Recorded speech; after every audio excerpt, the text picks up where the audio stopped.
Fillmore, New York, number 22, Lauren Franis.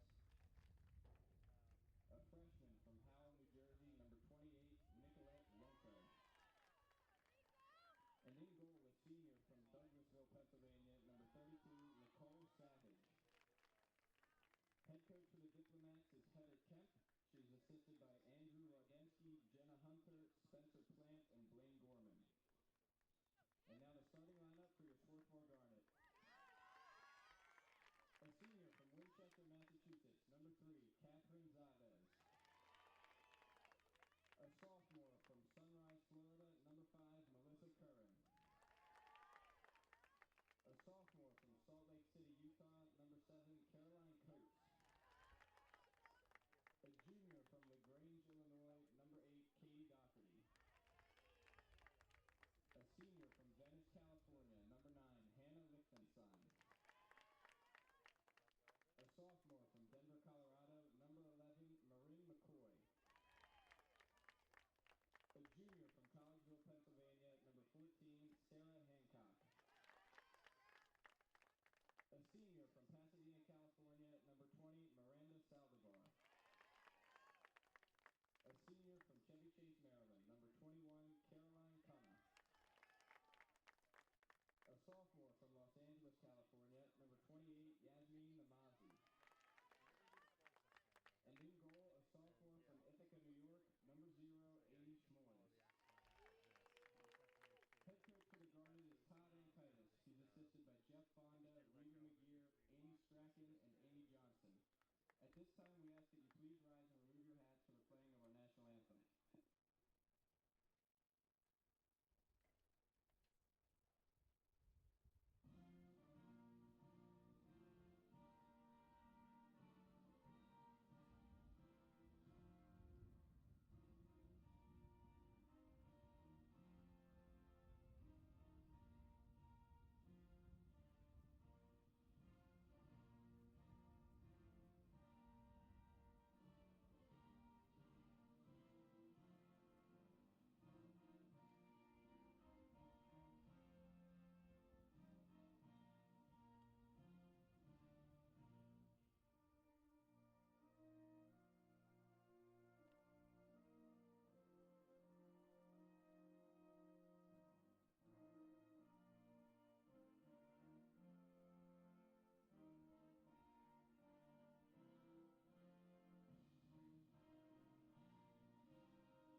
Swarthmore College joins the NCAA and the Centennial Conference in promoting good sportsmanship by student-athletes, coaches, and spectators. We request your cooperation by supporting the participants and officials in a positive manner. Profanity, racial or sexist comments, or other intimidating actions directed at officials, student-athletes, coaches, or team representatives will not be tolerated and are grounds for removal from the site of competition. Thank you.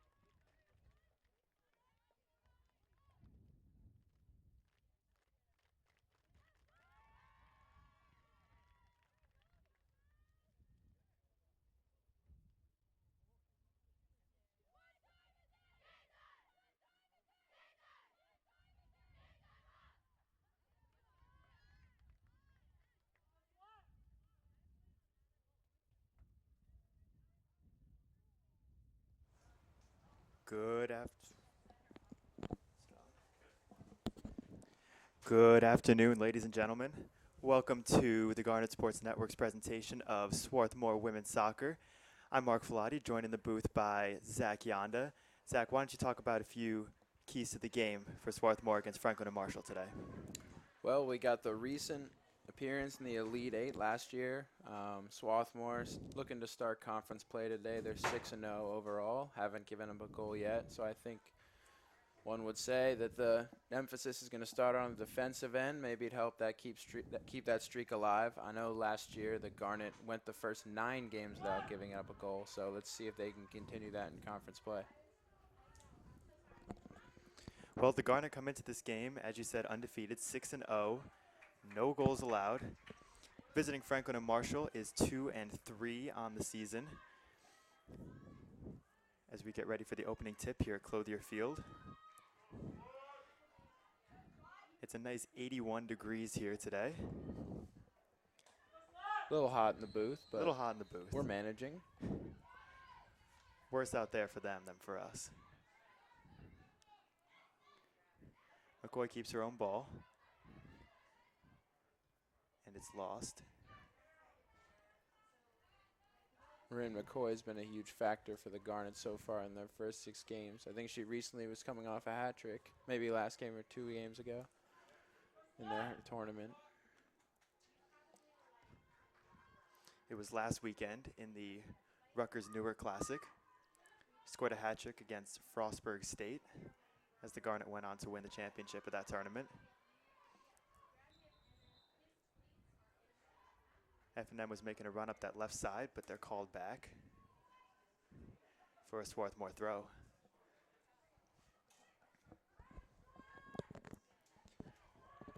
Let's take you through today's starting lineups. For the Diplomats, in goal is number 32, Nicole Savage, a senior. On defense, we have number 28, Nicolette Runco, number 19, Mary Franco, number 5, Sarah Mischianti, and number 3, Blaze Ibanietti.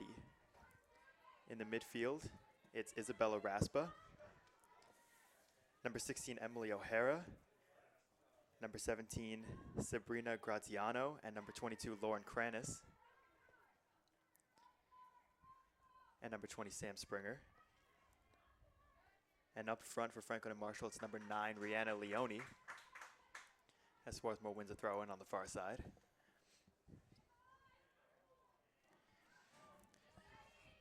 And for the Garnet, it's the usual starting lineup that we've seen thus far early in the season, except it will be sophomore Amy Schmoys, who gets her second start of the season. On the defensive line, it's senior Catherine Zavez, sophomore Melissa Curran, another sophomore Caroline Coates. As this ball is through, but it's picked up Beautiful by the flick goalie by Savage. Caroline Kana. Little back heel, squeeze it in between 2 defenders. Good look for the Garnet in the middle there to start the game. Good attacking presence early on. Also on the back line for SWAT is Yasmin Namazi, as Lichtenstein gets an open ball. She's double teamed, back out, over to McCoy. Back heel to Kana, she's got space. Able to keep it in, and it's knocked out of bounds. And they're gonna call it off Kana. I don't know about that one. Looked like a foul, but can't really give it to them in the box. But definitely, I thought it was Garnet ball for the corner. Ibanietti ran straight into her. Could have even been a foul. So Savage will clear it out.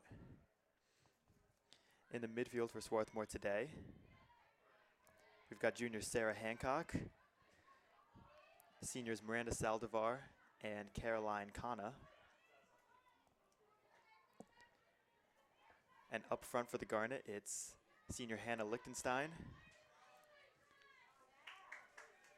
junior Katie Dougherty, and the sophomore Marin McCoy, who set the Swarthmore single season record for points last season. And currently she is tied for the Centennial Conference lead in points.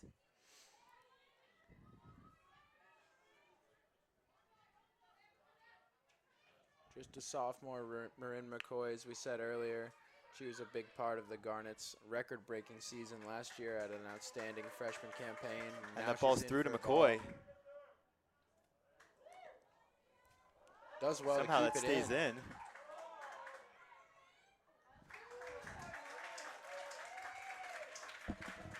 And she wins a corner. McCoy did well to keep that in on the line.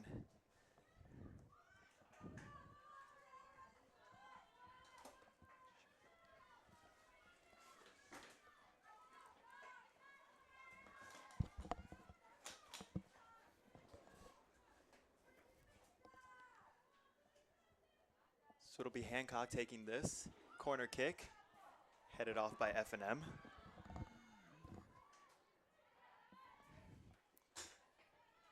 It's out to Saldivar. She plays it back into the box. But Savage is there on the high bouncer. 5 minutes in and already a couple of pretty decent opportunities for the Garnet deep in Diplomat territory. On the other hand, the Diplomats haven't got much on their end. Garnet keeping almost them all in their own end, which is a point to that defense we've been talking about. It has not allowed a goal yet this entire year. The ball's played out by Namazi. We saw that last year too. As you said, 9 straight games without giving up a goal. That ball's up to McCoy. But some solid defense, and Savage is able to get her hands on it.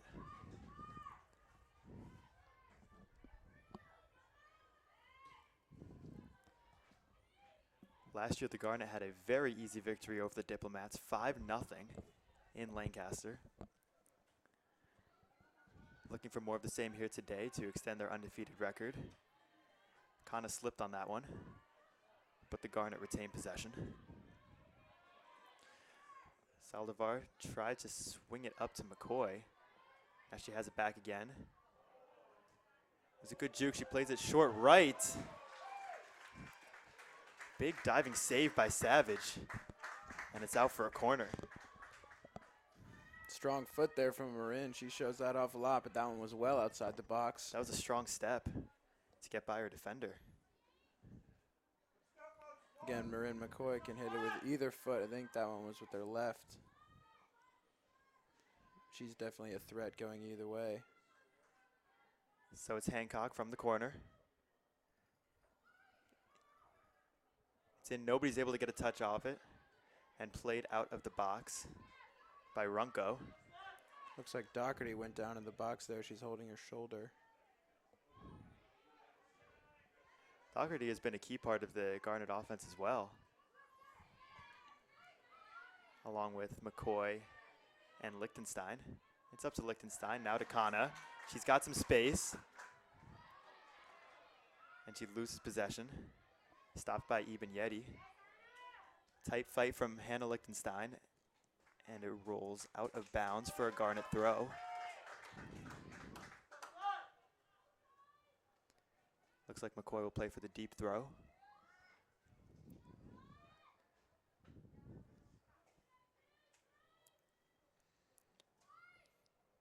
Sends it long, headed by Lichtenstein, and she's pushed down in the box. But there's no call. It was wide left, and they'll reset once again. Almost looked like Hannah got hit in the head there. Might have been just the backward motion from the ball, but hope she's okay. She did well to get up and get her head on it despite 2 defenders right around her. Short clear from F&M. Now it's played up and Coates is there on the far side.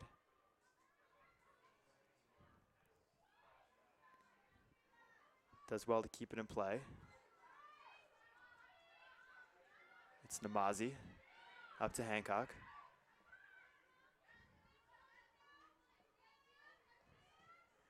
Namazi tries to play it up that left side to McCoy, but it's taken by Eben Yeti. Good look from Namazi out of the back line. Try and catch the defense sleeping on a long ball to the corner.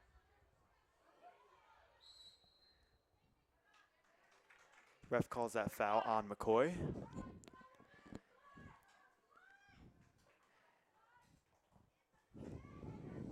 It's played into Kranis. Now it's out, and Eben Yeti cannot handle that ball from Mischianti. So McCoy with the long throw. She was looking for Doherty, and it is headed out by Mischianti. McCoy was looking for the quick throw.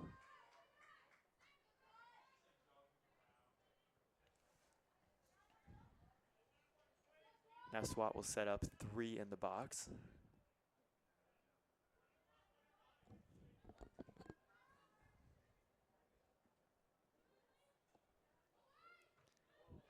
Liechtenstein got a left foot on it, back to McCoy, plays it into the box. Nobody's there. Headed out by the Diplomats. Still loose. Saldivar back in, nobody there. Now it's Liechtenstein. She takes a boot and wide left. One touch that one. Great rip by Liechtenstein. I thought that one was going to nestle in the left corner there. She managed to create space. That ball was bouncing around for a while outside the box. That's two really long shots for Swarthmore to start the game. Shows they can score from anywhere. Great aggressiveness. And they win it right back. Great play to McCoy. Tries to play it into Dougherty, but it's taken away inside the 18. Saldivar has space up to Liechtenstein. She tried to one-touch it. Now it's Springer who plays it back, and Saldivar takes it. Kana with a back heel and cleared deep by F&M. Won nicely by Namazi. See, Swarthmore's winning a lot of the head balls. That's a sign to show who's the more dominant team. It often shows a lot of hustle. Especially in that midfield. F&M's had a tough time retaining possession. We've got our first sub of the game. Yasmin Namazi will take a seat in favor of another sophomore, Amanda Carrillo Perez, out of Chino Hills, California. McCoy's got it. She's looking for a move. Over to Liechtenstein. She takes a rip. Went for the upper 90 on the top right corner. Nice one touch by McCoy. Give her an open shot at the top of the box. Liechtenstein's had some rips early on. One thing we can say for sure about the Swarthmore offense, they're shot makers. As you said, they can score from anywhere. That ball's loose, but taken by Zavez, back to Schmoys, who thus far has seen very little action in this game, as the ball's been almost exclusively in Diplomat territory. That ball was played up and now played long by Ibn Yeti. Carrillo Perez battling with Leone. And that ball is last touched by F&M's Leone. Great one-on-one battle on that loose ball. Well played by Carrillo Perez to let that ball roll out. Last touch by F&M, and Schmoys will clear.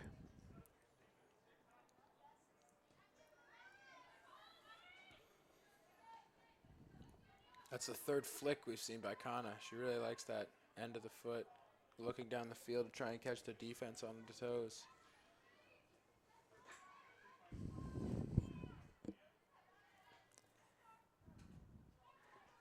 That ball was lost by Hancock, and it's F&M ball on the far wing.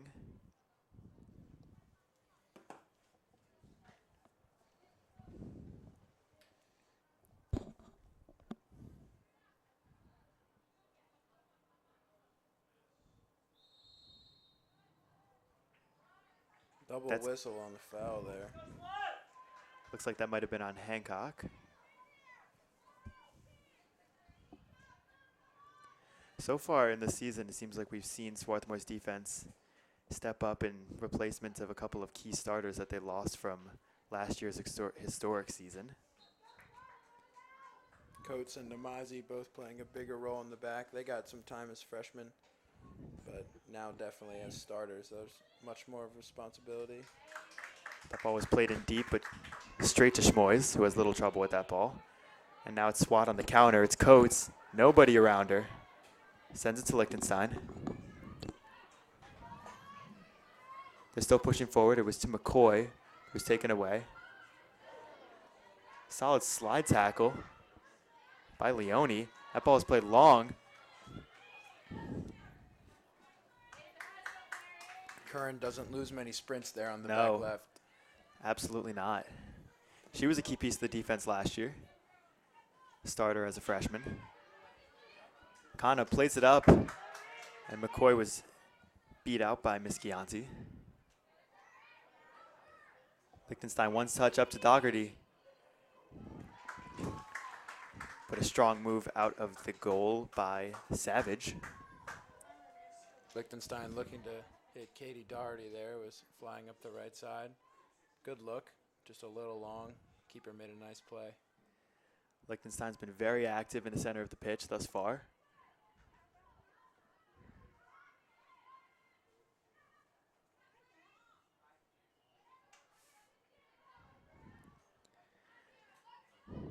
Looks like Springer was knocked down on that one.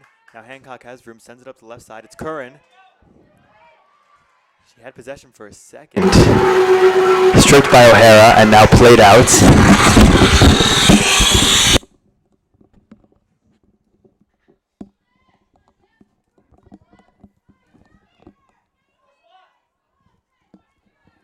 Sorry about those technical difficulties if you guys heard that on the other end.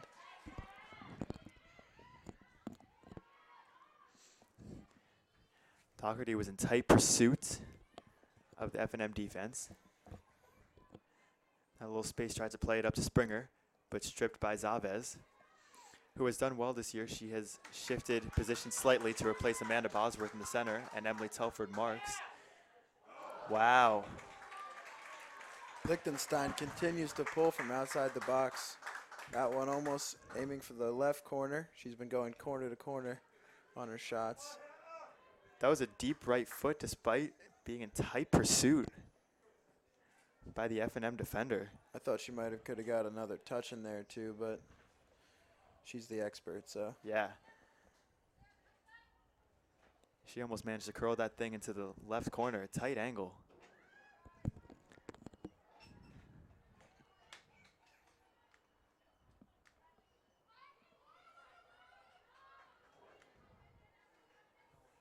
That ball was loose in the box, but picked up by Savage for another clear.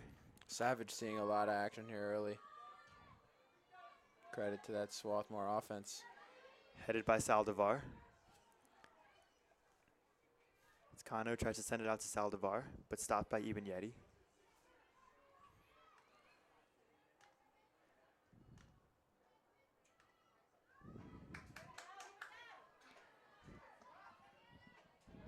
Liechtenstein tried to pick it up, but looks like it was last touched by Mary Franco from F&M. And now SWAT will move up to set up its corner offense, the third of the game in the first 20 minutes. Garnet doing a great job winning balls in the midfield. It's really allowed them to keep possession. That one was just a deflection, but good effort by, was it Saldivar in the middle that had that deflection? It might have been Liechtenstein. Hancock played that real deep. Savage had to get way up and get her hands on that. It was a fantastic kick by Hancock. Any deflection could have put that in the net. Now Saldivar wins that one again on the header. It's up and cleared out by Franco. Tried to play it up to Leone, but stopped by Zavez. Now Saldivar to Kana. Looks like the Garnet rotate their defense a little bit. Not one defender stays on the same side. They rotate as they make their runs. Absolutely. They're going to try to play that ball long up the left side again to McCoy. They've been looking for that play several times. Now that ball is loose, but Carrillo Perez is there, and she'll play it over to Zavez.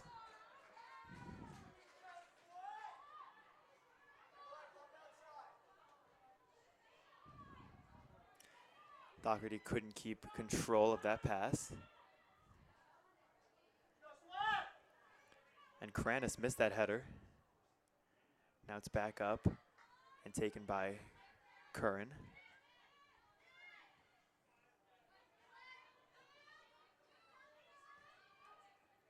Good possession by Swarthmore, really controlling the ball, slowly advancing it, but with no risk of turnover. Hancock again looking down that left side. Kano was there, but it was stopped by Springer.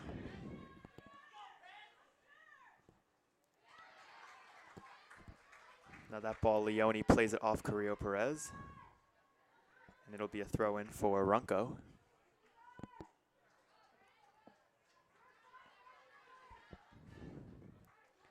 Tried to play it up to Leone. Curran thought she won that throw, but it's back to F&M again. I think it went off Carrillo Perez's foot. Back up, and that's a tumble. Good no call, I Leone's would down. say. Both players pushing. I think F&M player might have fallen under, and Castillo Perez fell down on top of her. In for the Diplomats, Just jostling for position. Hannah Robertson, and in for the Garnet, number 22, Seneca King-Gurzo. So it's the freshman, Seneca King-Gurzo from Manasquan, New Jersey, who subs into the game for Saldivar.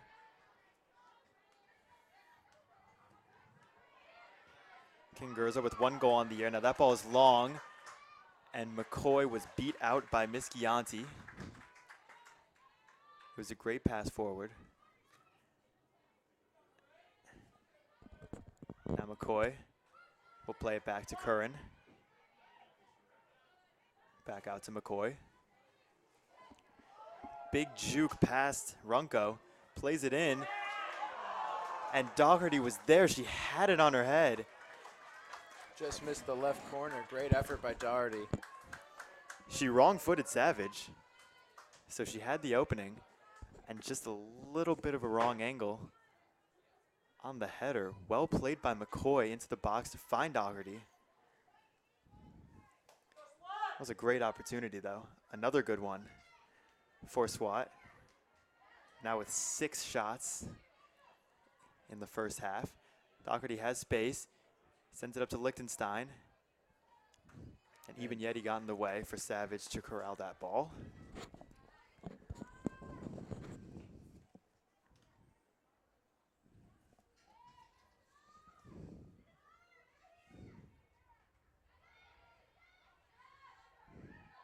Ball was played up to Leone. Can't keep possession. Great touch by Zaves there. King-Gurzo sends it up to Dougherty. She's got it on the right flank. She easily passes by her defender, but that one is stopped.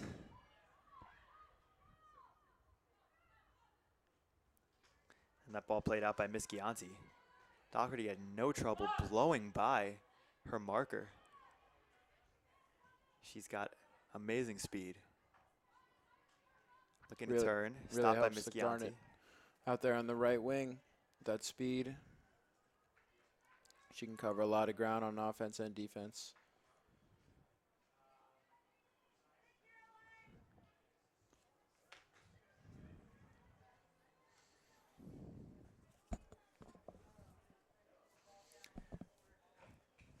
They're going to call this diplomat ball.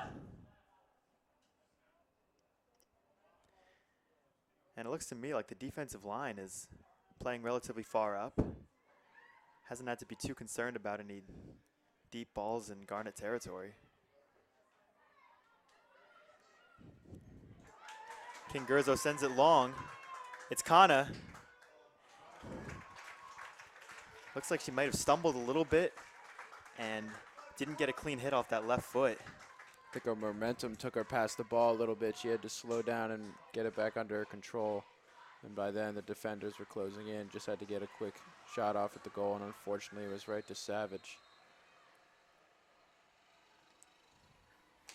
Sam Springer went down for a moment, like she was knocked down by King-Gurzo, the freshman. That was a great look for Kana.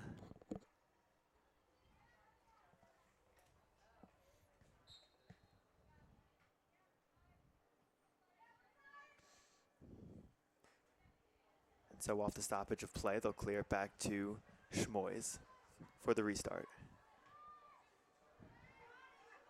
It's a long one.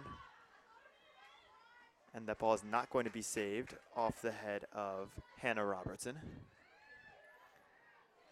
Now it's Lichtenstein, tries to play it back. Carrillo Perez gets there. Well saved by Curran. That ball is loose, it's Hancock. She plays it low up to McCoy, now playing down the right side. Up to Lichtenstein. Gets a right foot on it, and it's a goal. Beautiful right foot by Hannah Lichtenstein down that right side. Tucks it into the bottom left corner. And the Garnet are on the board. Beautiful pass by Marin McCoy. She won the loose ball in the midfield and then led Hannah Lichtenstein down the right flank. She was able to put it in the corner. Lichtenstein really aiming for the corners so far. It's her 4th shot that's been right around. This time she got it to fall. Lichtenstein did well to get a step on Franco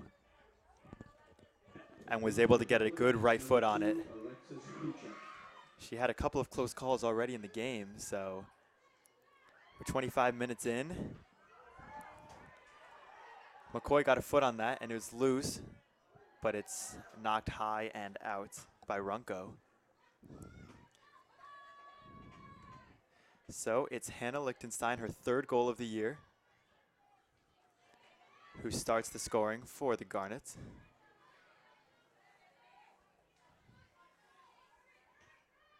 With the assist from McCoy.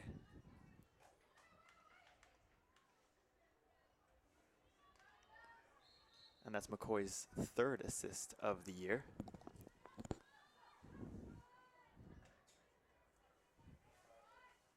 But this game could easily be 3-0 right now, had everything gone the Garnet's way.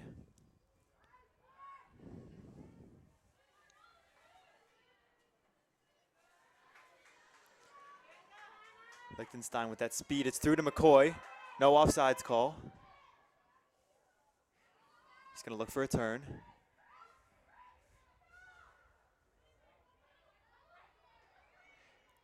She'll play it back through to Kingurzo. Nicely And done knocked by out by McCoy Robertson. there. Really calm with the ball on the left wing, not hurried, and then found the freshman on her dive down the middle.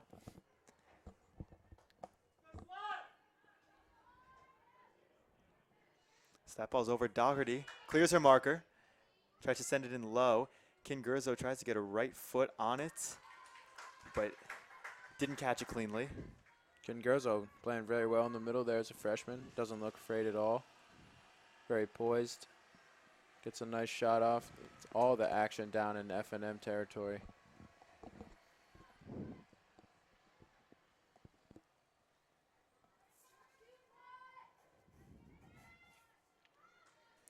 So that clear was taken by Miss Chianti.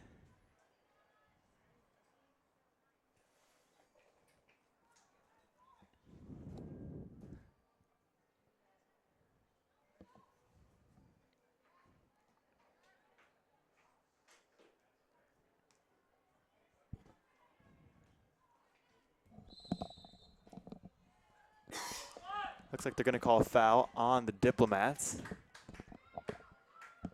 Dangerous territory.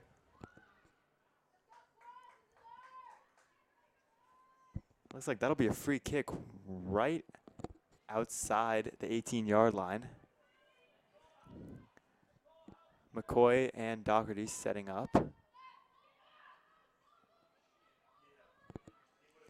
We know any of the Garnet strikers have the ability to put this one home. 4-woman wall. McCoy sends it in, and it's just right of the net. Great look by McCoy on her left foot. Tried to bend it, I think, to the right of the wall.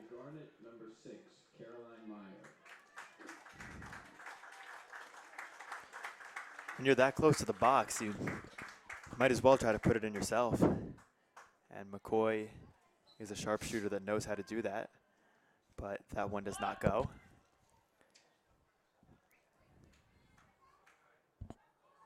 For Swarthmore, it's sophomore Caroline Meyer who now enters the game for Hancock.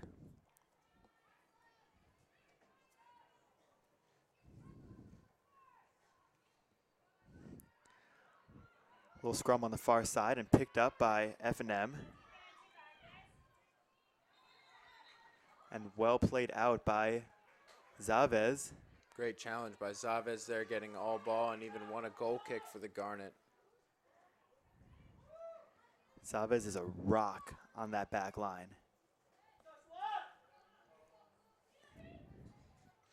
Chamoy's going to play it wide to Curran.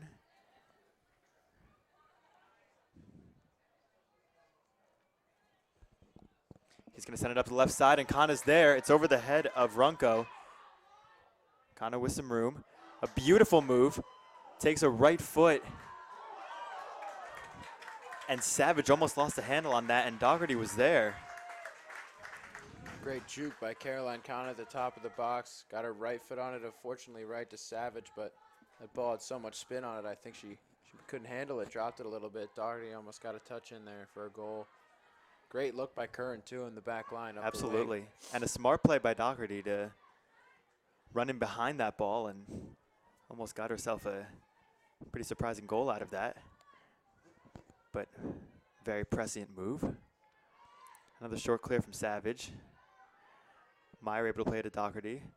To McCoy, one touches it back, but it's Eben Yeti on the far side who knocks it out for a Caroline Coates throw.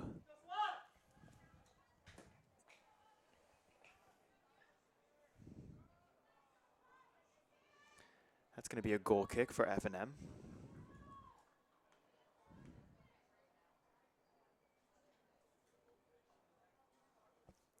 So this is, as we mentioned earlier in the broadcast, the Centennial Conference opening day for women's soccer. And last year, Swarthmore won the regular season title, but fell in a brutal championship game at home to Johns Hopkins. Zach, what do you think the Garnet's expectations should be in the 2016 Centennial season?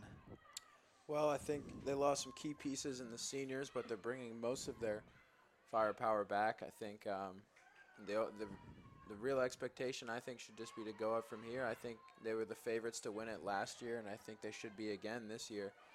I know last year they beat Johns Hopkins in the regular season, who has been their kind of arch nemesis the past couple years, and I think they've shown that they can beat them. I think the game in the finals last year was a well fought by both teams. It went down to the wire, and I think Swarthmore just came out on the wrong end. But as far as this year's concerned, I really think they're favored to win it, and I think they should go out and play like that. And if I'm Coach Todd Ankaitis, 2 years ago, SWAT makes the first round of NCAAs. Last year, Elite Eight. This year, I think they can only be shooting higher. I agree.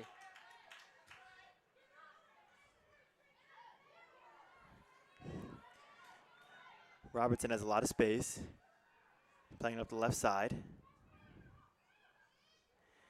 And tipped out by Coates and played by Lichtenstein. Back out to the midfield.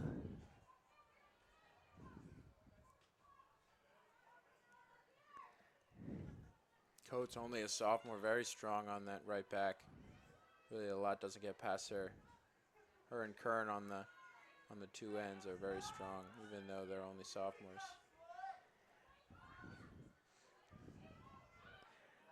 And last year it was Zavez who played that right back and shifted to the center in 2016, and she's done very well with the change in position.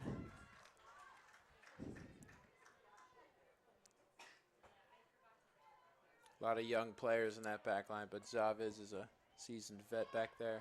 He's been doing it a long time, does a great job. You don't really notice her play, but so solid every night.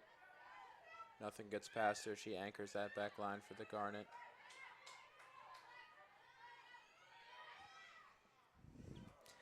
That ball was played long by Franco, but nobody was there for F&M. As we see SWAT ready to throw in a few more subs.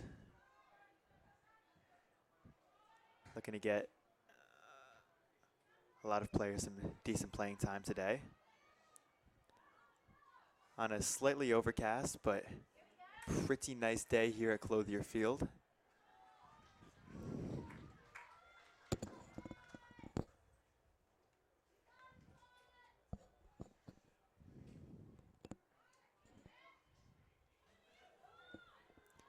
This year, the Garnet have not really been challenged too much. Their only very tight game was an overtime win over Scranton at home a week and a half ago. Meyer was looking for McCoy on that left wing. Now Springer tries to play it wide. Cleared out by Carrillo Perez. Now that ball was looking for Husek, but Corinne takes it. Plays it out to Meyer.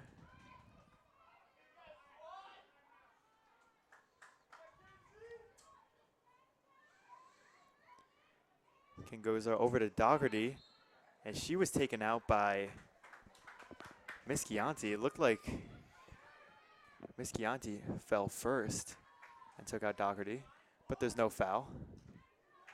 Liechtenstein tried to one-touch it to McCoy.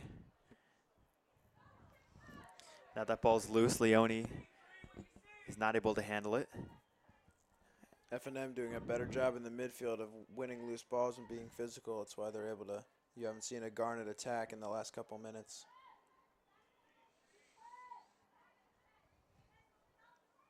But still, we've yet to see a significant scoring opportunity for the Diplomats. It's a heel by McCoy. Kana back to McCoy, and now beautiful ball to Kana. And she is taken out on the high foot. And they give him a goal kick. Mischiani went high into the midsection of Kana. Number 24, Izzy Branco Lowe. Number 25, Summer Dennison. And number 26, Melee Johnson. Kana's still down, but she is up on her own accord.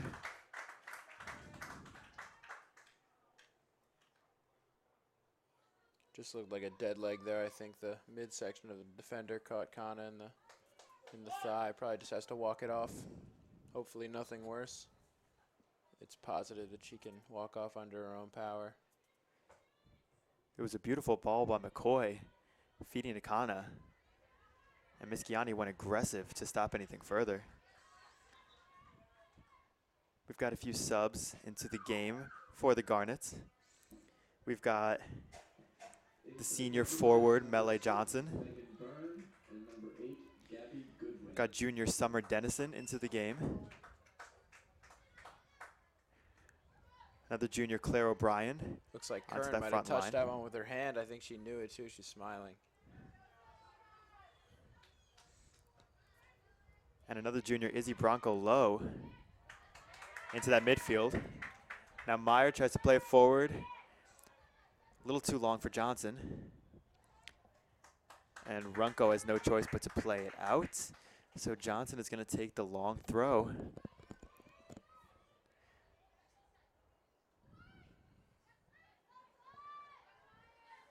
Meyer tried to get ahead on it, but it will be last touched by her.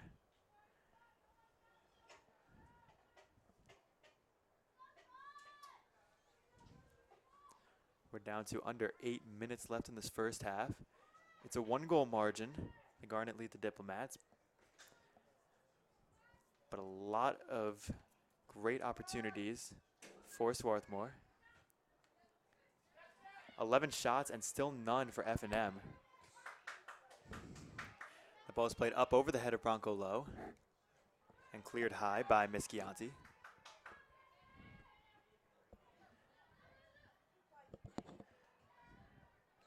Ball's played out to Husek.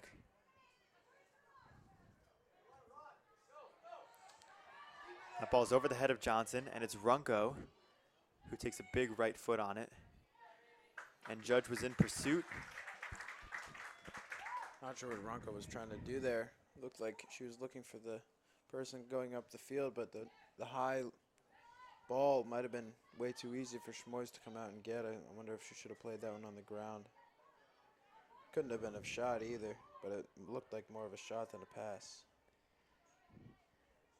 Seems like most of F&M's touches on offense have been to try to send the ball deep down the field, make a run, and look for a hole, but haven't taken very many solid touches in the Garnet half. Bronco Lowe sends it in the box. Johnson takes it out. O'Brien takes a right foot. It's deflected. And it's sent in. Flag is up, though. A great deflection tip in for Caroline Meyer. That is her first of the season. Didn't count. The flag was up. Offsides. Oh, wow. She must have been just in ahead of that ball. Yeah, it looked good from here, but sideline ref definitely had a better view. Great aggressiveness now again by the Garnet. We had 2 girls on that ball in the box. Either of them could have scored it. So take all that back. It's still 1-0. Another really close opportunity for Swarthmore.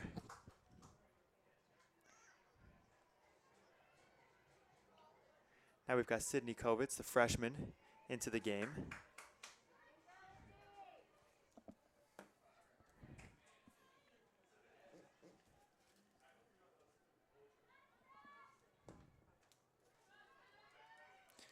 Now that ball loose again in the box, but it is headed wide right.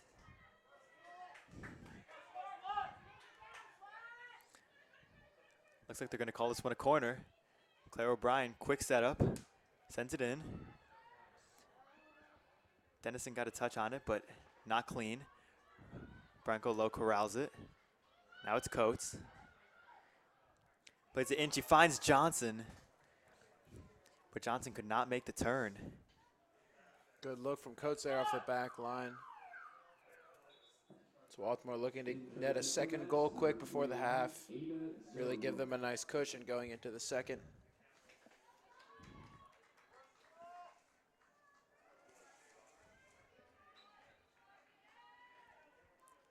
I'm sure they think the margin should be much bigger than it is so far.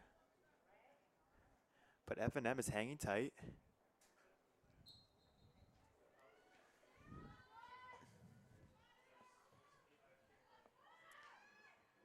Much to the play of Nicole Savage there in net, doing a really good job. She's had a couple of nice saves, a couple of good moments when she's come out of the box to stop a Swarthmore breakaway.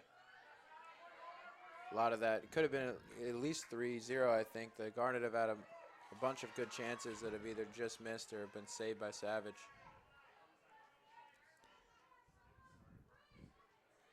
Savage will reset to Carrillo Perez.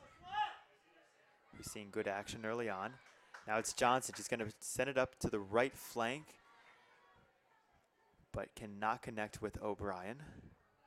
Johnson could have just gone simple there. I think she had Kin Guzzo in the middle. Instead, she tried to go wide up the right wing to O'Brien, and it was just a little behind her. That ball's played up, but sent back by Zavez. Branko Lowe gets a head on it. Played forward again by F&M.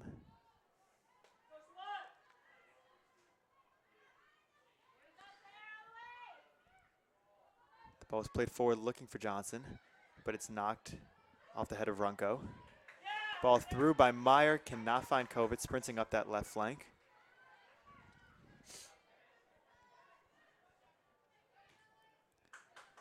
Ball's deflected by Johnson. Now it's Judge. Back to Husek.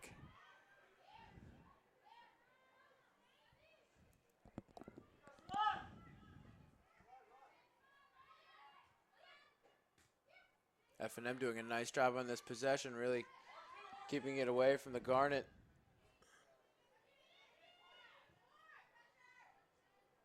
But it's one back.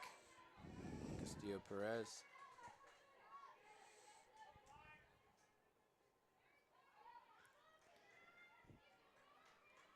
Swarthmore subbed out most of its starting attacking line and midfield. That ball's misplayed by Meyer. And Judge still has possession. She'll play it back to Husek. Sends it to the 18. But Goodwin cannot get anybody on that ball and is played out.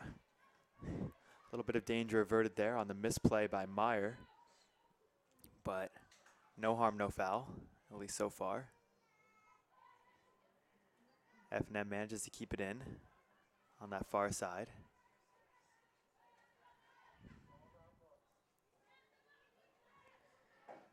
Played back in deep. And too strong of a touch by Goodwin. And it's back to Coates. Good effort by Izzy Bronco Low there to win that header. Almost got it for the Garnet.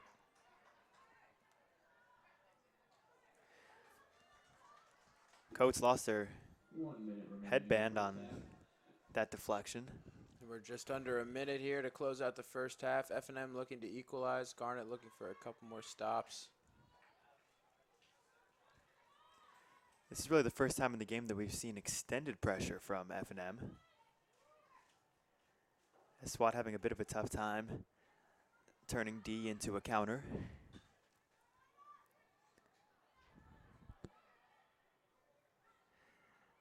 But F&M, on the other hand, has also been having trouble getting the ball any deeper. And that one's played out, and with less than 30 seconds left, it's a SWAT throw.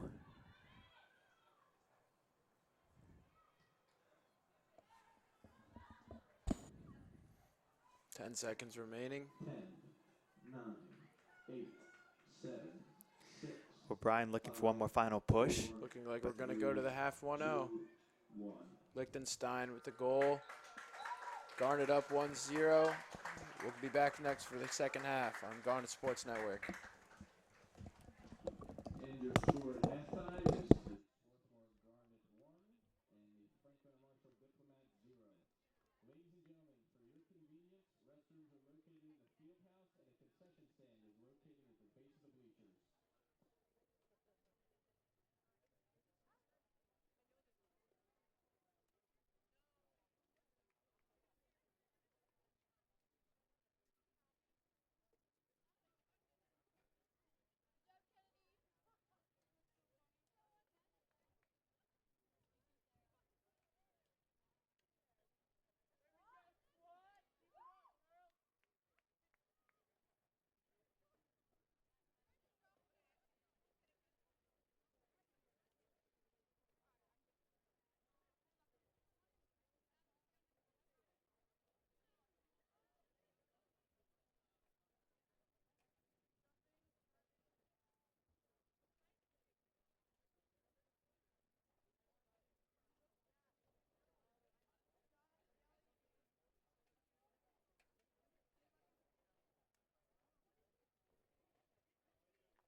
Centennial Conference is about balance.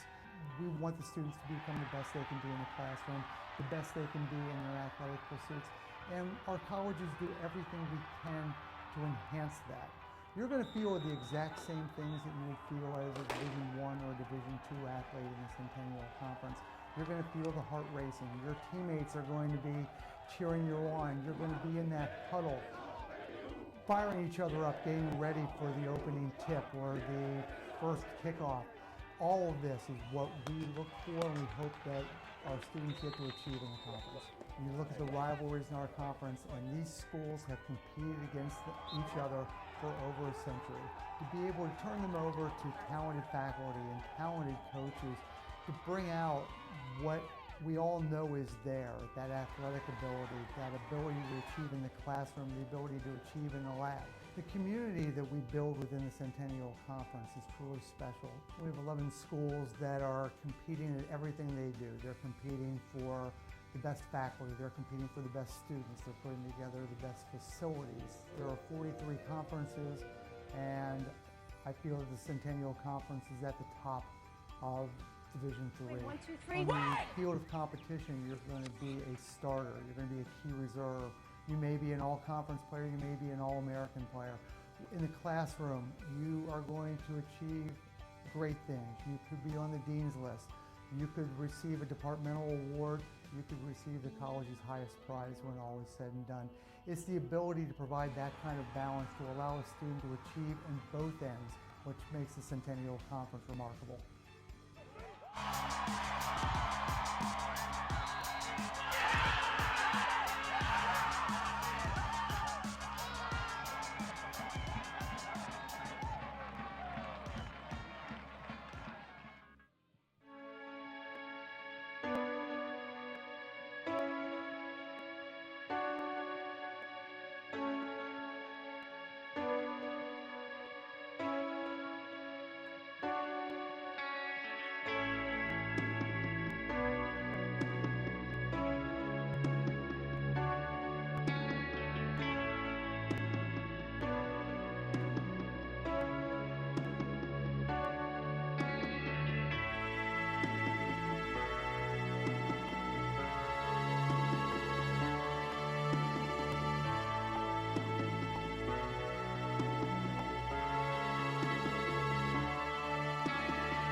Together, we are driven.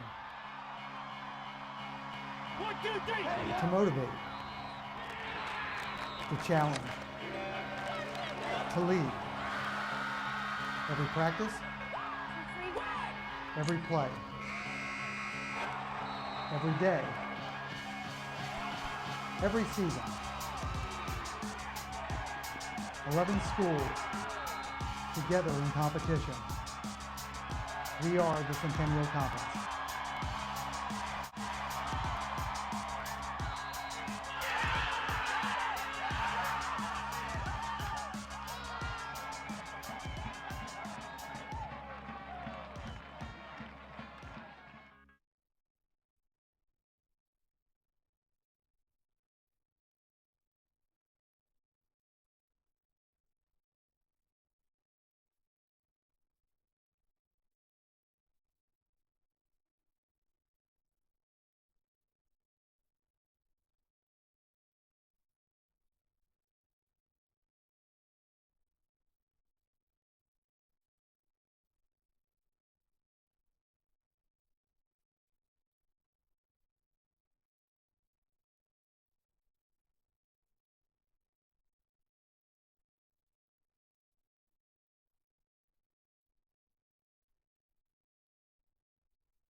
Check 1, 2, 3.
We're set to begin play at Clothier Field with the second half.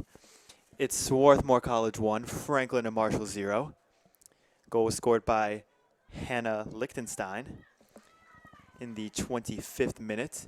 SWAT has had a ton of scoring opportunities, 12 shots in the first half, none for the Diplomats. But so far it's just a one-goal margin. Zach, what do you think needs to be done for the Garnet to really take this game in hand and finish off the Diplomats? I think just more of the same at this point. I think we talked about at the beginning of the game the emphasis on the defense, and we've seen that with the 0 shots allowed, and the 0 goal streak is still intact for the Garnet. But I think their defense is feeding their offense. You've seen a lot of times where they've had stops in the back line and they've either crossed it up the wing for a run or possessed it in the middle, and that's why McCoy and Lichtensteiner and Condon are able to get very good looks up top. And even take some risks too, because they know that there's such a solid back line behind them. So I think the main key to the rest of the game is going to remain being just really solid on defense. Definitely their defense has been rock solid. Only at the very end of the first half did we see any serious action towards the Swarthmore goal. Now most of the starters are back in the second half.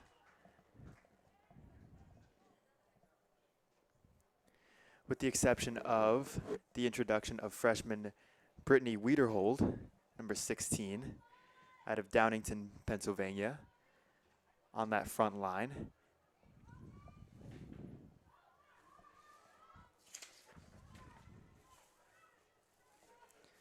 So between Lichtenstein, McCoy, Dougherty, and Wiederhold, we've got 4 strikers, predominantly strikers, in the game for the Garnets.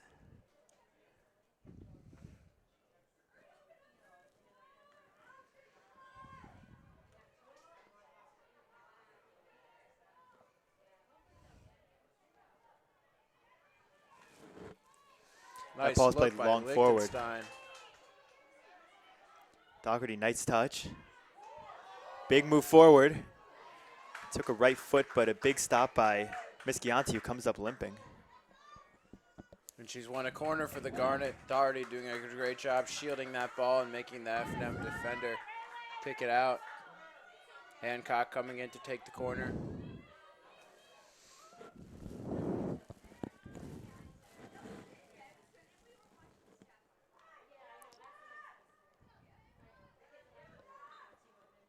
Hancock taking the team's 5th corner of the day.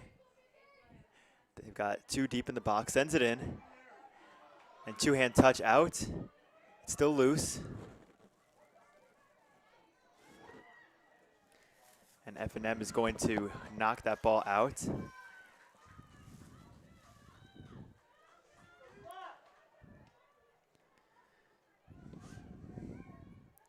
Swarthmore certainly coming into this game with a lot of confidence. In this week's most recent rankings, they moved up to number 9 in the NCAA rankings and number 8 in the nation by D3Soccer.com. So we're talking about a real powerhouse team here at Swarthmore College. An Elite 8 team in 2015. And the coach's consensus favorite to win the Centennial. Perez up the middle. Played on by Hancock. Dougherty in pursuit. Good defense. Mischianti knocks it wide. McCoy will take the throw. Quick throw back to Coates.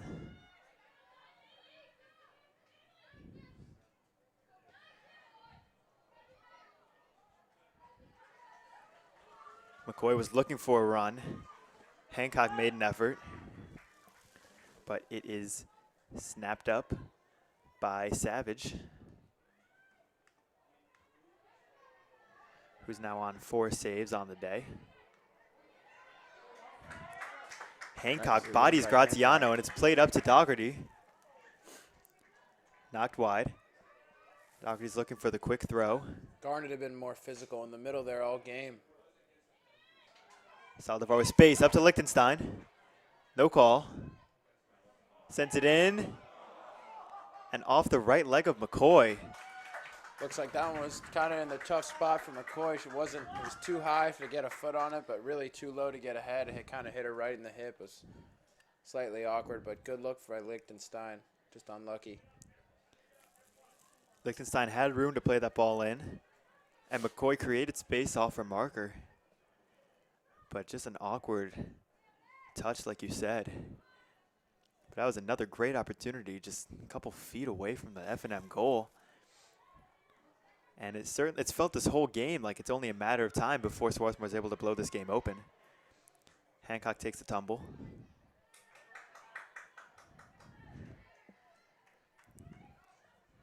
And that ball is played up to Carrillo Perez. Even though Swarthmore has been dominating it, it's still very even. One goal from F&M, and it's a ball game. Good look. Doherty sends it up, but Wiederhold couldn't get there in time, just inches away from another goal.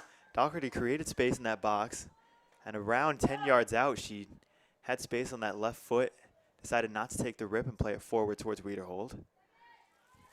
So not a bad look. Another good play by Nicole Savage in goal.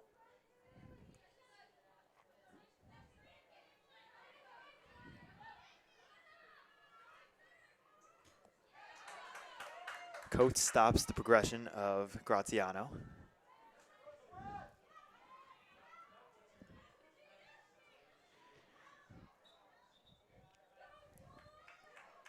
Looks like Ibanyetti was not able to keep that ball in on the sideline.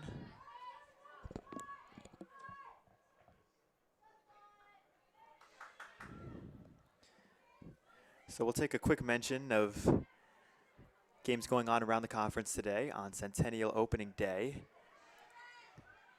Haverford leads host Dickinson 1-0 early in the second half. And Gettysburg picked up a big opening win at Ursinus 2-1. Later tonight, we will see the Garnet rival Johns Hopkins in their first conference action at Washington College. And Muhlenberg will be hosting another top team in the Centennial, McDaniel, at 7 o'clock tonight. Hancock knocked down by Springer. All kinds of bodies hitting the ground out there, getting very physical. Good clear by Coates.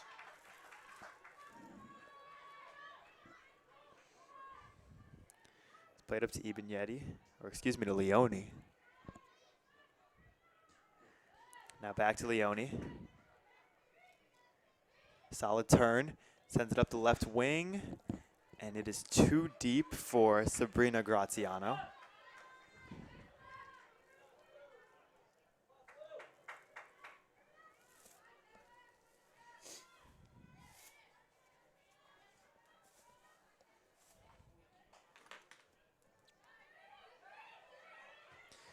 Doherty tries to send it up, and it's off the midsection of Ibanyetti.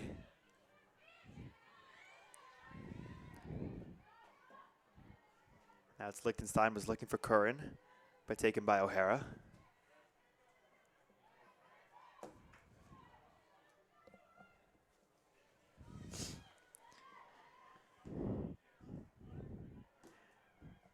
Curran corrals it on the far corner, and it's out.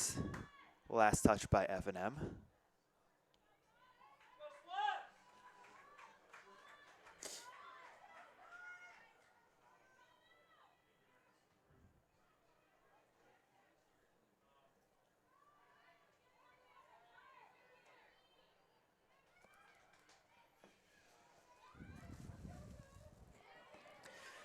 So now this ball is over to Coates. Neither side able to really win too many balls in the midfield. Nicely done by Liechtenstein. And two F&M midfielders trip over themselves. A real misplay. And now it's McCoy. Attacking. Sends it out, now it's played in, cleared out by Ibanyetti. That ball's staying in over there. I thought for sure it was going to go out. Wiederhold makes a pass on the inside. Can't keep a hold of it. Nice idea over there on the inside. The freshman showing some quickness.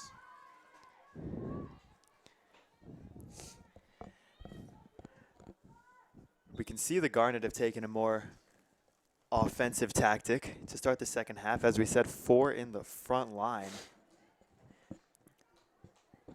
Liechtenstein maybe playing a little farther back. Showing some real confidence in their defense by putting another one up top. They're really looking to get another goal, put this one out of reach for the Diplomats, but Coach Ankaitis wouldn't do that if he wasn't so confident in his defense. Why wouldn't he be? No goals led up this entire season. Last year, it wasn't until October that Swarthmore let up a goal, and they were the last team in any NCAA division to hold their opponent scoreless. Now it's McCoy. She takes a step. She's looking on that right foot, manages to keep it away from the swarming defense, but she's dispossessed. Now F&M with some space. It's played up long. Carrillo Perez gets a foot on it, back to Zavez. Over to Hancock.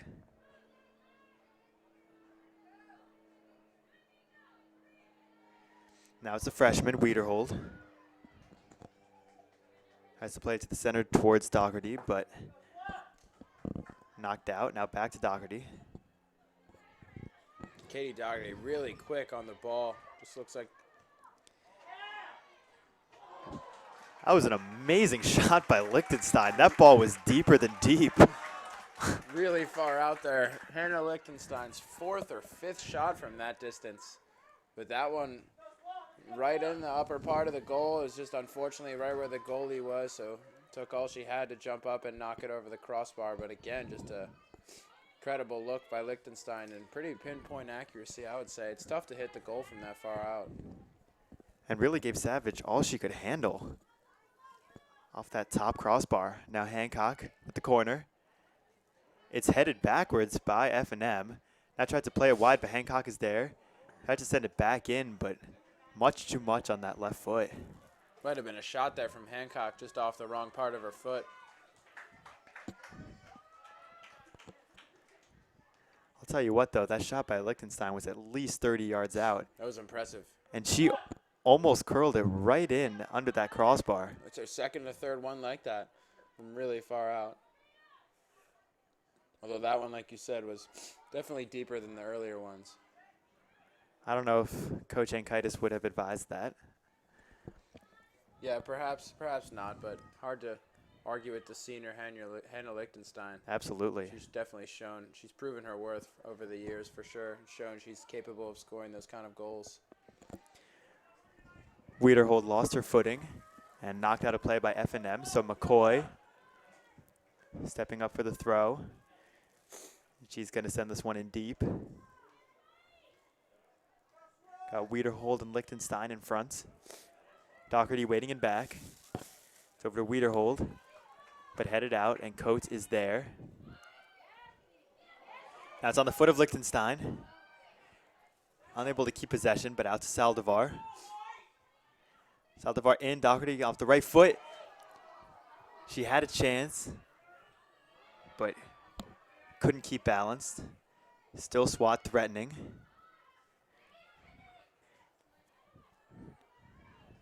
Carrillo Perez over to Hancock. She's going to send it in, looking Good for look. Doherty. Doherty had her defender beat. Great look from the middle.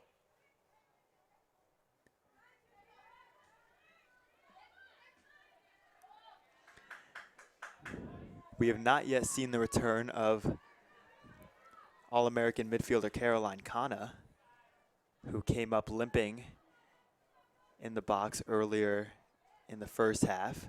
Hopefully we'll see her back out on the pitch during this game. Might have been more than just a dead leg as I first thought. Hopefully it's not nothing too serious. Caroline Kana, a very integral piece to this Garnet attack. Like you said, All-American coming off an incredible junior season. We see her jogging on the sidelines, so hopefully returning in the near future. But Wiederhold has played well in her stead. Now it's McCoy. Tries to send it through, and she finds Doherty. No offsides call. And easily tucks it in the bottom left corner. Katie Doherty. Beautifully put in by Doherty. Just curled it right in the side netting on the left side. Nice pass on the middle, but really a nice finish. Took her time. No rush about it. Just put it right past the outstretched hands of Savage. That's her third goal of the season, and a sigh of relief for Swarthmore as they finally put some more distance between them and the Diplomats. That was a really great ball by Liechtenstein. Clothier Field exploded a little bit with that one. There's quite a few fans here. You're seeing representation from other sports teams at Swarthmore. I see men's tennis over there, men's Absolutely. basketball, some baseball players. Really good to see fellow athletes coming out and supporting each other. So far, SWAT soccer is putting on a show. And just to retract my earlier statement, it was McCoy with that beautiful feed to Doherty to avoid the offsides call. Her second assist of the night, of the day, excuse me. Hancock won that ball. Now it's to Doherty. It was her third of the season. Doherty with that speed. Once she blew by her defender, there was no catching her at all. But she did do a great job at slowing down and really getting a good hit behind the ball. Really took her time. Despite that speed, Doherty really rarely gets out of control, which is really hard to do.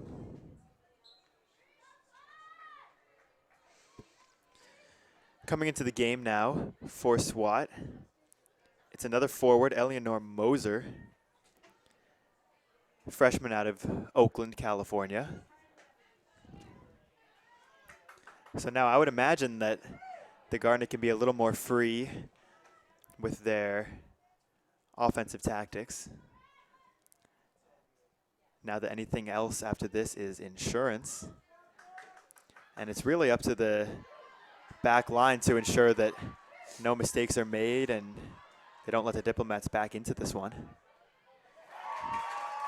Dispossessed, it's Caroline Coates with a beautiful stop of Hannah Robertson. I think F&M may be feeling more pressure now to push forward, though, the way they did towards the end of the first half.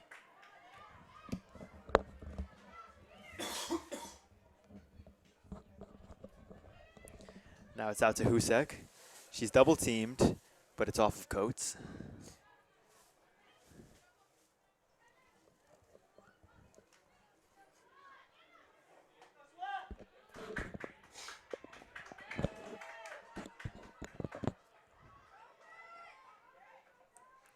It's up to left flank with Wiederhold. She's got McCoy to her left. She tried to take it herself and is dispossessed, but McCoy is there. Fancy footwork. Puts a juke on the defender, and it's going to be headed out by Mischianti for another corner. Fancy footwork by Marin McCoy over there. Almost slid pass on the far end, but got a good cross off and won the Garnet a corner. And now Caroline Kana is back, the senior leader. Not showing any signs of a limp. That's good news for the Garnet. One more goal here would really kind of put the game out of reach for the Diplomats. Kin Gurzo, the freshman, is also back in the game in the midfield, as well as the first action of the day for another freshman, Alex Frost out of Maryland. So now Hancock will play it in. It's a little deep. McCoy had a chance on the top of the box, but it's knocked out by the Diplomats. Kana on the right wing. She'll take it herself. She's got some room with speed. It's a right foot on it. Takes another tumble, but she's up, no problems. And it's still Garnet ball. Ball's loose. Kin Gurzo plays it back for a reset.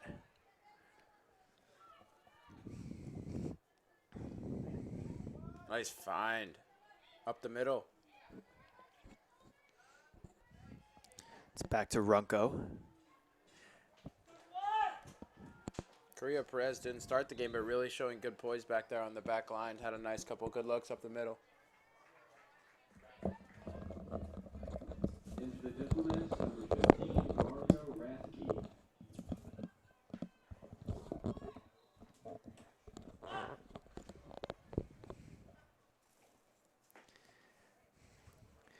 Katie Doherty had that second goal. She had 11 last season. She's got 3 here in 2016 thus far. An integral part of the offense. Now Caroline Coates will take a seat in favor of a freshman, Louise Rosler from Bexley, Ohio.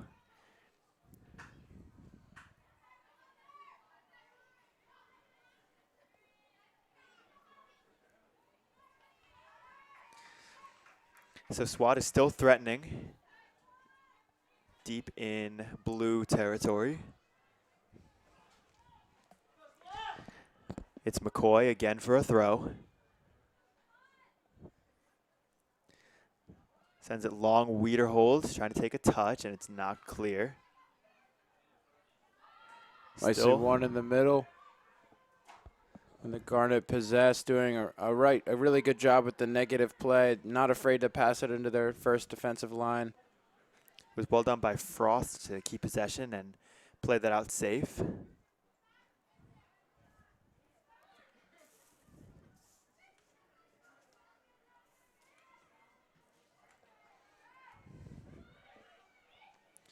Now we see Louise Rosler, number 18 on the defensive line. She's listed as a forward in the official roster. So looked like Coach Yankaitis maybe trying to try some new things out. Good opportunity here, up 2-0. Definitely done well to mix in some reserves with the usual starters. He's taken Liechtenstein out of the game for now, at least.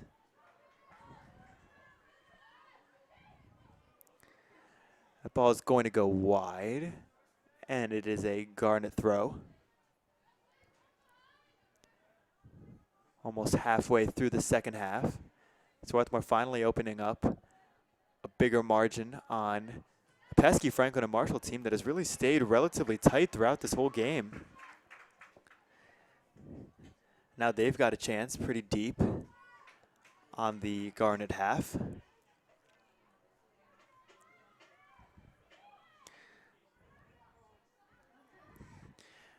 That ball is going to be knocked out by Frost. Leone was looking for it in the box. Now it's over to Rathke.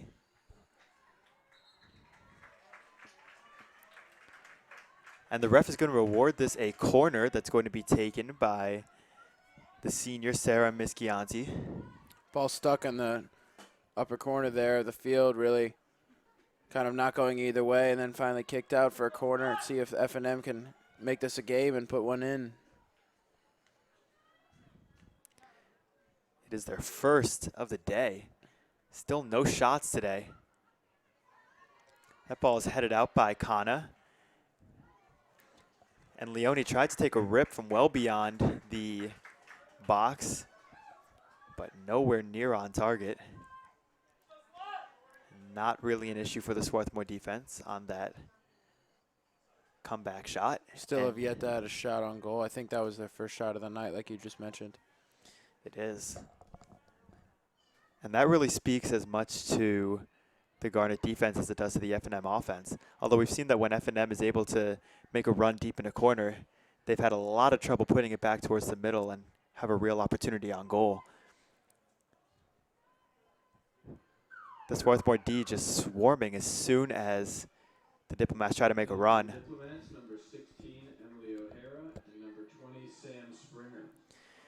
And so we will see Swarthmore's Catherine Zavez exiting the game in favor of another freshman, Lauren Savo, who's making her 5th collegiate appearance.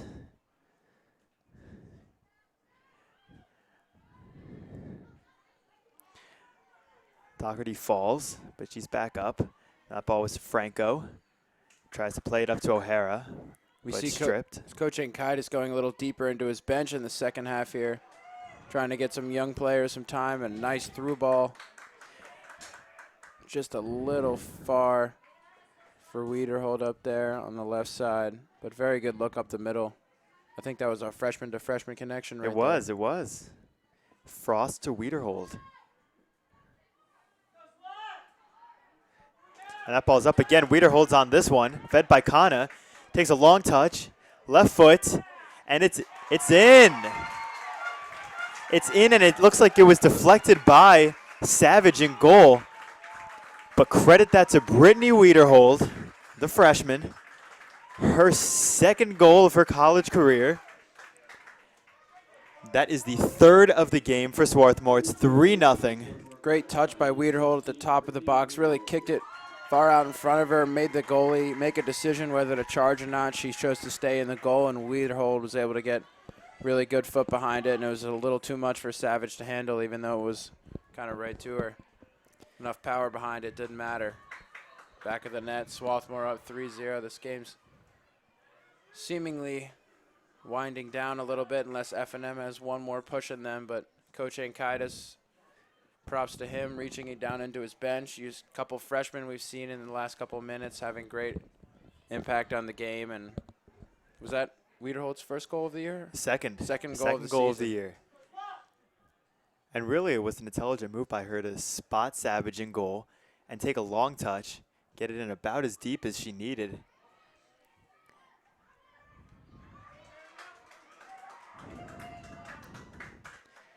And that ball is played deep, but Ibenetti will play it off to the side out for a throw.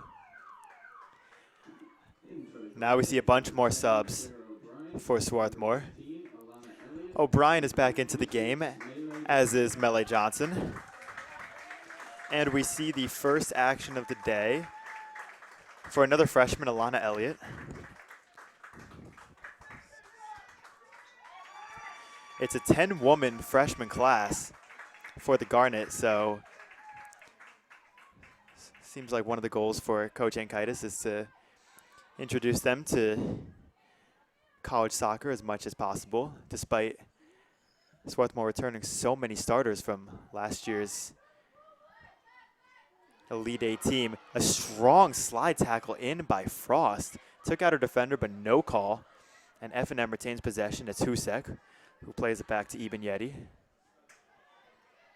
Like you said, 10 women in that freshman class. Probably going to be the core of the program in 1 or 2 years. That's why Coach Ankaitis is trying to put an emphasis on getting them time, getting them to understand the speed of college soccer and make that transition from high school, because they're going to need them if they want to make a deep run into the NCAA tournament to replace those seniors that they lost, like we said. Certainly, I think one of the themes that Coach Ankaitis has really focused on, as that's going to be a tough foul by Alex Frost. She took down Hannah Robertson, and it's going to be a free kick right outside of the box. But one thing that Todd Ankaitis has really seemed to focus on is playing a lot of reserves and having contributors from all over the field, whether starting or not. Frost gets a yellow.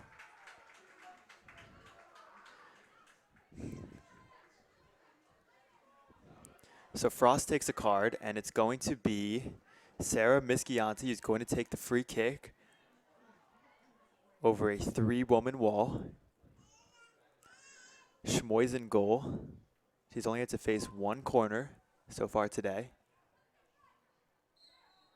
Whistle's blown. It's played in left, and Schmoy's gets her hands on it.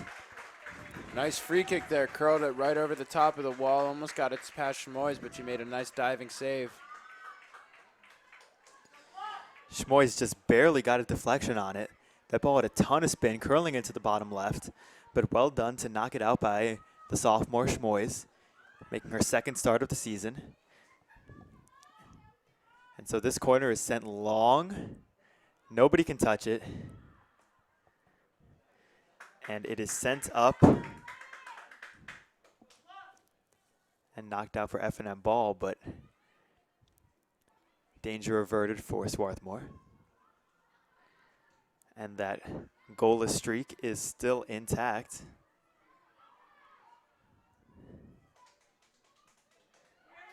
Ball played long. Johnson sprinting up that left side. She's got some space. Going to try to get past her marker. Solid left foot. Tries to play it in, and it's deflected. little jostling for the ball, won by Robertson. Played back out wide. Good recovery by the Swarthmore D in the midfield, and again played it negatively back to the keeper, or the sweeper, I'm sorry. Ball tried to play it long. Elliott made a run, but Savage did well to take it herself. Just under 17 minutes remaining here. F&M looking to make a push, trying to get something going. Time slowly running out on them. Frost up to Elliott, and it's headed off of Mischianti. Into the Diplomats, number 14, Two more Garnet return. Into the Garnet, number 6, Caroline Meyer. Caroline Meyer, the sophomore midfielder, is back. And now we see the first minutes of the game for another freshman, Emma Tapp. And so most of the freshmen have touched the field today.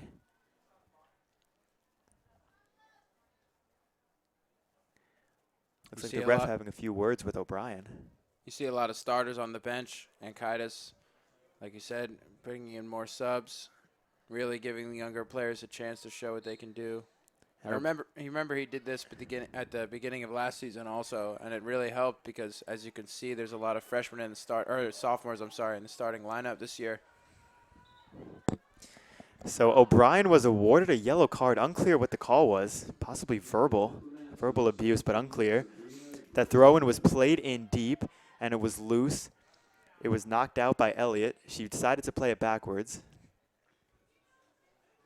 Or excuse me, she played it in, took a rip off the left foot, and it was well high, and it'll be a free kick for the Garnets.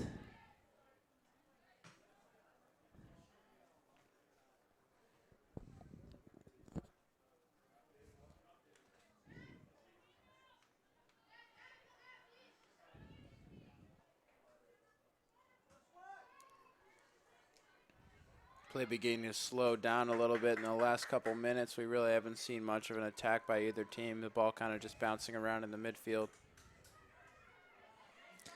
Meyer couldn't keep control off that pass.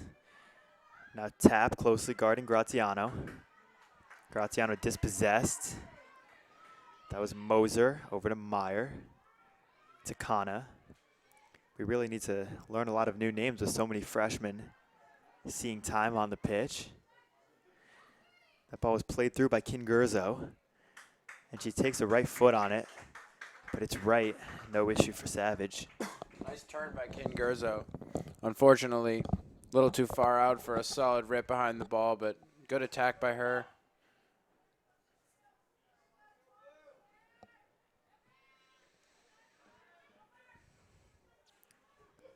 So now that's played over to O'Brien, the junior, coming out of Seattle. She's jostling with Graziano, and it's played out. That ball's played long. Graziano making a run for it. But Tapp is there first, and she wins the throw. Good move by the freshman. Now it's Graziano again. Tries to play it towards the center. Easily knocked away by Carrillo Perez. Looks like F&M is really trying to do a better job of dominating the midfield in hopes of setting up some offensive presence. Again, still with only two shots on the day to 20 for Swarthmore. No offsides call. Kana gets her head on it first. The freshman, Alana Elliott, that is Kana, and still in the middle. Kind of an interesting move by Coach Ankaitis, keeping Kana in there despite her injury. A lot of upperclassmen are on the bench, perhaps resting. I know the Garnet have a quick turnaround with another game next week, early in the week, against Widener, non-conference. But Caroline Kana, one of the few upperclassmen remaining on the field, even though she went out with a leg injury earlier. The only upperclassmen left on the pitch are Kana, O'Brien, and Johnson. Everyone else is a sophomore or a freshman. Diplomats, number 9, Rihanna Leone, and And we've seen almost the entire team have minutes in this game.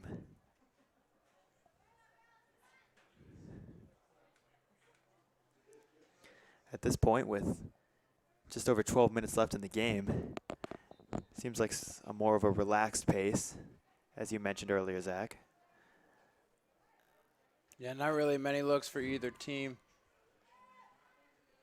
Kind of expected at the end of a game that's not really that close, and both teams getting tired as we approach 10 minutes to play.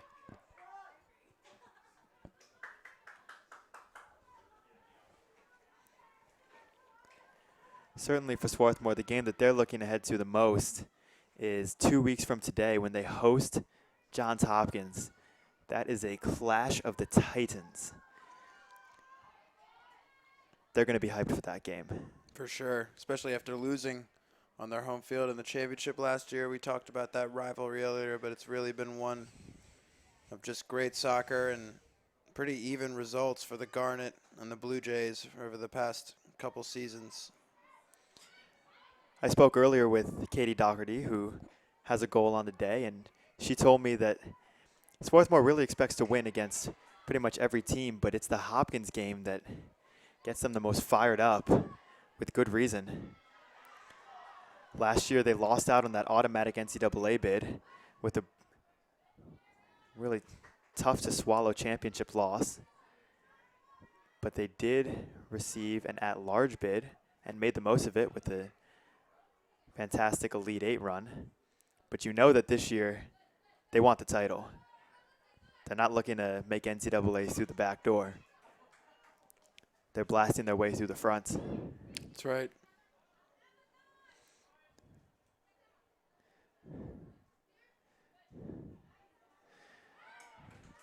So now it's played out. King Gurzo up to Johnson. No offsides. Takes a touch and it's dispossessed. The ball got loose and there was no choice but to knock it out wide. I think Melee Johnson could have had a shot on her left foot there if she timed it right out of the air. Again, tough, but looked like she had an open look at net and her defender was a couple steps behind her. She did well to create a little bit of space, but tough to get by two defenders. And so it will be Claire O'Brien to take this corner with Bronco Lowe and Summer Dennison back into the game for SWAT. Ball is played low in, knocked away. Ball was headed by Moser. Now Meyer back in, and Bronco Lowe could not get a foot on it, scooped up by Savage. We're under 10 minutes in this Centennial Conference opener.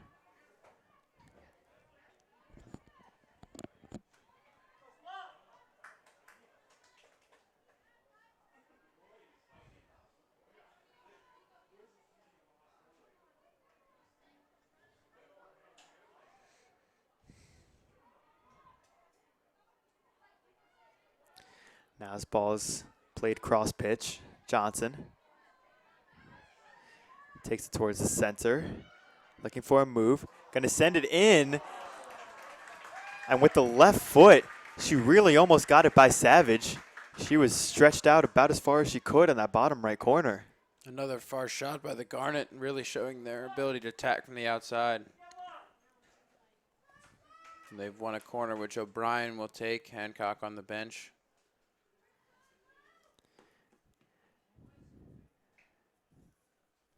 Johnson went for that bottom corner and really almost worked. Savage, another Took that nice left diving foot. save. And some confusion on the field about a substitution, but Johnson is out with senior Justine Albers in the game. Now that ball is headed left. And it'll be cleared by F&M. You can tell Johnson really thought she had that shot. She struck it real clean. But it wasn't quite enough, and it is still a 3-0 game.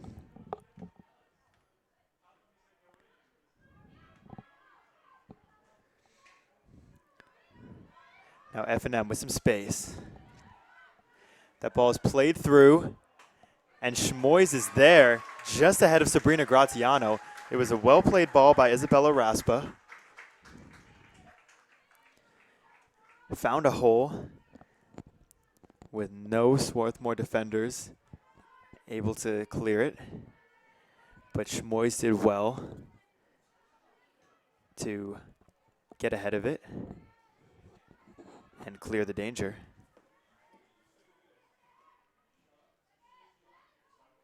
Now the ball being knocked around a little bit, neither side retaining clear possession. It's Kin Gurzo now. Up to Bronco Lowe, who sends it across to O'Brien.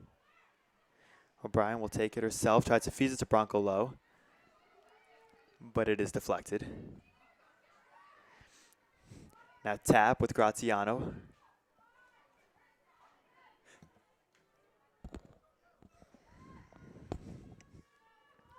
Headed out by Carrillo Perez,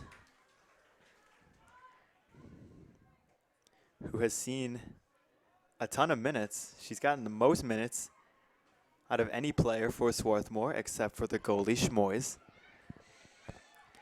It's done very well too, just as a sophomore. Really didn't start, but I think Ankaitis might be looking to lean on her later in the season, so he wants to get her a lot of minutes early on, and she's done well back there.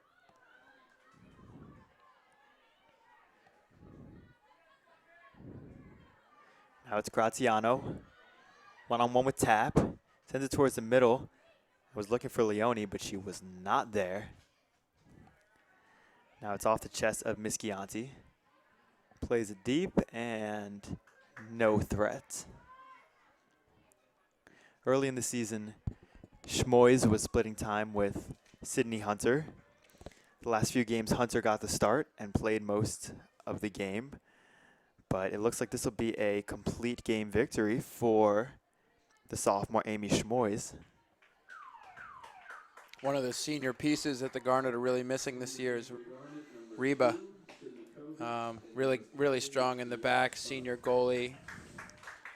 When she was a junior 2 years ago, the Garnet won the Centennial Conference Championship in P-Gays that year as an underdog, as the 5th seed, and they beat Gassou, Johns Hopkins in the final in penalties, and Reba was actually really important in that penalty shootout, saved a couple of shots, really strong. So Garnet hoping that the two sophomores can begin to fill the gaping hole that she's left back there. So far so good with no goals allowed in the first 6 games, looking like a 7th at this point.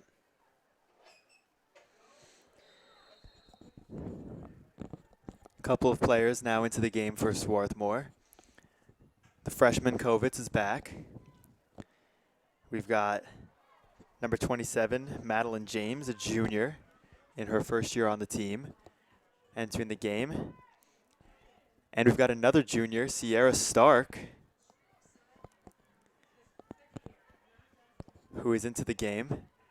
Shout out to Sierra.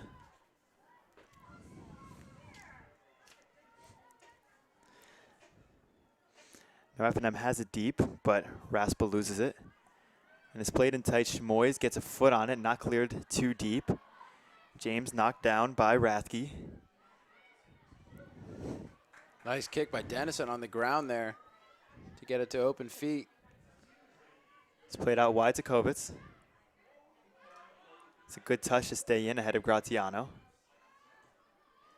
Moser plays it deep, was looking for Bronco Lowe. James fighting for that ball with Rathke. Graziano over to Leone. Leone takes a nice turn, creates a little space, tries to play it forward for O'Hara. It's too much for O'Hara. Nicely done by Sierra Stark, shielding it to go out there, eliminating any threat the Diplomats had. We now approach 3 minutes to play. 3-0 Swarthmore. 8 shots on goal to only 1 for the Diplomats, and a bunch more that have just missed the target. I think we're over 20 now for the Garnet. 22 total shots for Swarthmore, 8 of them on goal. And it seems like all 8 of them really could have gone in. A bunch of really, really deep shots that were just inches away from hitting their targets and really lighting up the scoreboard. Beautiful move by Kovic, sprinting up the right side. Plays it up to Finds Bronco feet. Low. Garnet showing off here a little bit. One last late push. A beautiful ball. Albers through to O'Brien and knocked away by Runco. This crowd here at Clothier Field is clamoring for another score. Deep ball by Bronco Low. It's not enough. Looks like the crowd getting pretty excited also for the men's soccer game coming up after this. That'll be an exciting one. Again, Swarthmore versus Franklin and Marshall. Kovic plays it back. And cleared out by Moser. But this, in the men's soccer game, F&M will be the clear favorite. They're ranked 11th in the country by D3Soccer.com. So that'll be an exciting one as well. Please make sure to stick around for that. As we near 1 minute Men's left in soccer this coming game. off a victory against Eastern the other day. Tommy Sheehan with a game winner in double overtime. Curled it in behind the keeper off a free kick. Beautiful kind of trick play that he had. Very cheeky. But I don't think F&M will let him have that kind of goal today. So now this ball is deep and it's going to be knocked off of Meyer as we've hit the 1 minute warning. For Swarthmore, they will return to action, as Zach said, this coming Wednesday at home at Clothier Field versus Widener, the rival from down Route 320. And they'll return to Centennial action next Saturday at Dickinson in Carlisle, Pennsylvania.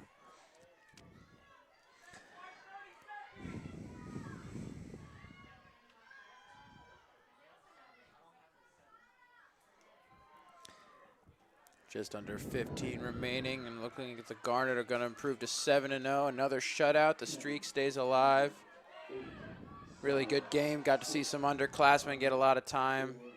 Another strong showing by the defense, and 3 goals for the Garnet. That'll do it. It's a relatively easy win for Swarthmore. A ton of opportunities. They come up with 3 goals, and it is a 3-0 victory for the Swarthmore Garnet in their Centennial Conference opener over visiting Franklin and Marshall. They improved to 7-0. Franklin and Marshall slips to 2-4 on the season. We will be back here again on Wednesday for women's soccer.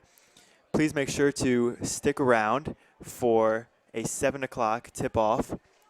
Swarthmore men's soccer also taking on number 11 Franklin and Marshall.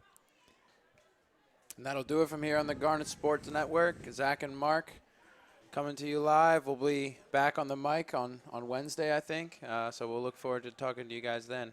Have a good one.